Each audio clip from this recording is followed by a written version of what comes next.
अथ प्रधानिकम रहस्यम। ओम सप्तशती इन तीनों रहस्यों के नारायण ऋषि अनशप छंद तथा महाकाली, महालक्ष्मी तथा महासरस्वती देवता हैं। शास्त्रोक्त फल की प्राप्ति के लिए जप में इनका विनियोग होता है। राजन बोले, भगवान अपने चंडिका के अवतारों की कथा मुझसे कहीं ब्राह्मण। अब इन अवतारों के प्रधान प्रकृति का निवारण कीजिए। द्विज श्रेष्ठ, मैं आप चरणों में पड़ा हूँ। मुझे देवी के जिस स्वरूप और जिस विधि से आराधना करनी है वह सब यथार्थ रूप से बतलाइए। ऋषि कहते हैं, राजन यह रहस्य परम गोपनीय है, इससे किसी से कहने योग्य नहीं बतलाया गया है, किंतु तुम मेरे भक्त हो इसलिए तुमसे न कहने योग्य मेरे पास कुछ भी नहीं है। त्रिगुणमयी परमेश्वरी महालक्ष्मी ही सबका आदि कारण है। वे ही दृश्य और अदृश्य रूप से संपूर्ण विश्व को व्याप्त करके स्थित है। राजन, मैं अपनी चार भुजाओं में मातृलिंग, गदा, खेट एवं पानपट तथा मस्तक पर नाग, लिंग और योनि इन वस्तुओं को धारण करती है। तपाए हुए स्वर्ण के समान उनकी कांति है। तपाए हुए सुवर्ण ही उनके भूषण है। उन्होंने अपने तेज से शून्य जगत को परिपूर्ण किया है। परमेश्वरी महालक्ष्मी इस संपूर्ण जगत को शून्य देखकर केवल तमोगुण रूप उपाधि के द्वारा एक अन्य उत्कृष्ट रूप धारण किया है। वह रूप एक नारी के रूप में प्रकट हुआ है, जिसके शरीर की कांति निखरे और काजल की भांति काले रंग की थी। उस श्रेष्ठ मुख दाढ़ों से सुशोभित था। नेत्र बड़े बड़े, कमर पतली थी। उसकी चार भुजाएं ढाल, तलवार, प्याले और कटे हुए मस्तक से सुशोभित थीं। वह वक्षस्थल पर कबंध तथा मस्तक पर मुंडों की माला धारण किए हुए थी। इस प्रकार प्रकट हुई स्त्री श्रेष्ठ तामसी देवी ने महालक्ष्मी से कहा, माता जी आपको नमस्कार है, मुझे मेरा नाम और कर्म बताइए। सब महालक्ष्मी स्त्रियों में श्रेष्ठ उस तामसी देवी से कहा, मैं तुम्हें नाम प्रदान करती हूँ और तुम्हारे जो कर्म है उसको भी बतलाती हूँ। महामाया, महाकाली, महामारी, क्षुधा, तृष्णा, निद्रा, तृष्णा, एक वीरा, कालरात्रि तथा दुर्तया, ये तुम्हारे नाम है।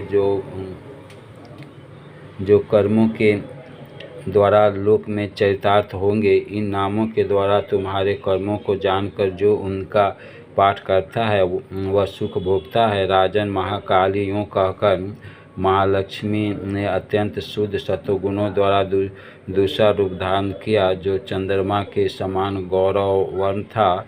वह श्रेष्ठ नारी अपने हाथों में अक्षमाला, अंकुश, वीणा तथा पुस्तक धारण किए हुए थी। महालक्ष्मी ने उसे भी नाम प्रदान किए, महाविद्या, महावाणी, भारती, वाक, सरस्वती, आर्या, ब्राह्मणी, कामधेनु, वेदगर्भा और धीश्वरी, ये तुम्हारे नाम होंगे। तदंतर महालक्ष्मी, महाकाली, महासरस्वती ने कहा, देवियों तुम दोनों अपने अपने गुणों के जोग स्त्री पुरुष के जोड़े उत्पन्न करो। उन दोनों यूँ कहकर महालक्ष्मी ने पहले स्वयं ही स्त्री पुरुष का एक जोड़ा उत्पन्न किया। वे दोनों हिरण्यगर्भ सुंदर कमल के आसन पर विराजमान थे। इससे एक स्त्री थी और दूसरा पुरुष। तत्पश्चात माता महालक्ष्मी वरिचि तथा धाता इस प्रकार संबोधित किया और स्त्री को श्री पद्म कमला लक्ष्मी को वाहन से पुकारा। इसके बाद महाकाली, महासरस्वती ने भी एक एक जोड़ा उत्पन्न किया। उनके भी रूप और नाम भी तुम्हें बतलाता हूँ। महाकाली कंठ में नील चिन्ह से युक्त लाल भुजा, श्वेत शरीर और मस्तक पर चंद्रमा का मुकुट धारण करने वाली पुरुष तथा गोरे रंग की स्त्री को जन्म दिया। वह पुरुष रुद्र, शंकर, स्थानों, कपदों और त्रिलोचन के नाम से प्रसिद्ध हुआ तथा स्त्री त्रयी, विद्या, कामधेनु, भाषा, अक्षरा, स्वरा नाम हुए।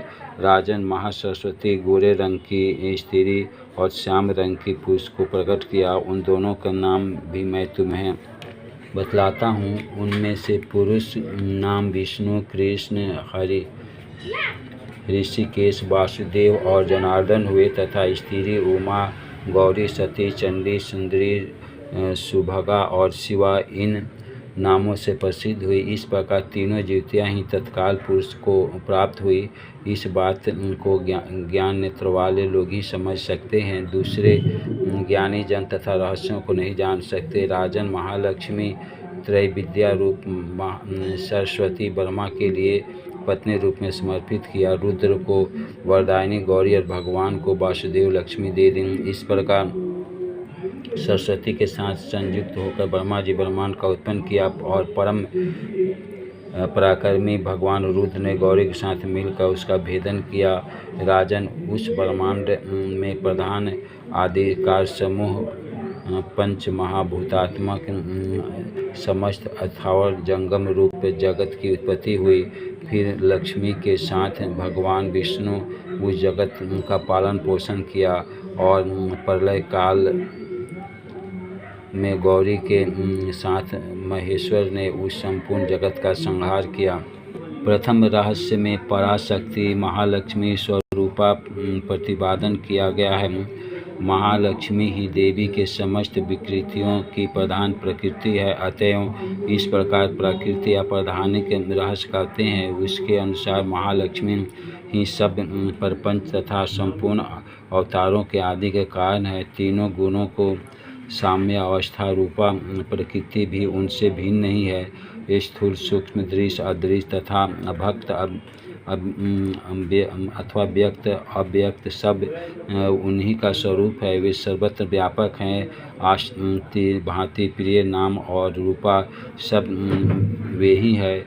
वे सच्चिदानंदमयी परमेश्वरी सूक्ष्म रूप से सर्वत्र व्याप्त होती हुई भी भक्तों पर अनुग्रह करने के लिए परम दिव्य चिन्मय स्वगुण रूप से भी सदा विराजमान रहती है। उनके उस विग्रह में कांति तपाए हुए स्वर्ण की भांति है। वे अपने चार हाथों में मातुल, गटा, खेट और पान पत्र धारण करती है तथा मस्तक पर नाग, लिंग और योनि धारण किए रहती है। भुवनेश्वरी संहिता के अनुसार मातुल कर्म राशि का, गदा क्रिया शक्ति का, खेट ज्ञान शक्ति का और पान पत्र तुरीय वृत्त का सूचक है। इसी प्रकार नाग से काल का, योनि से प्रकृति का तथा लिंग से पुरुष का ग्रहण होता है। तात्पर्य यह कि प्रकृति, पुरुष और काल तीनों का अधिष्ठान परमेश्वरी महालक्ष्मी ही है।